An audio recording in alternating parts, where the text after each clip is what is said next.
ಪರ್ಯಾಯ ವ್ಯವಸ್ಥೆಯನ್ನು ಈ ಕೇಂದ್ರ ಸರ್ಕಾರ ಮಾಡಿಕೊಡ್ಬೇಕು.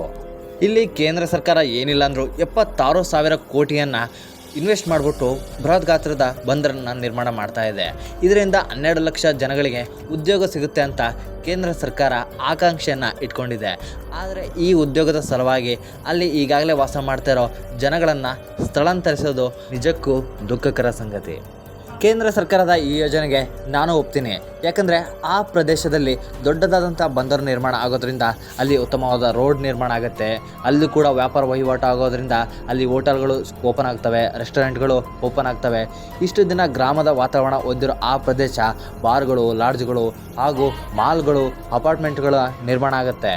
ಆದರೆ ಇಲ್ಲಿ ದುಃಖಕರ ಸಂಗತಿ ಏನಂದರೆ ಇಷ್ಟು ವರ್ಷಗಳ ಕಾಲ ಆ ಪ್ರದೇಶವನ್ನೇ ನಂಬಿಕೊಂಡು ಅಲ್ಲಿ ಜೀವನ ನಡೆಸ್ತಾ ಇದ್ರಲ್ಲ ಆ ಜನಗಳು ಇವತ್ತು ಸ್ಥಳಾಂತರ ಆಗಬೇಕಲ್ವ.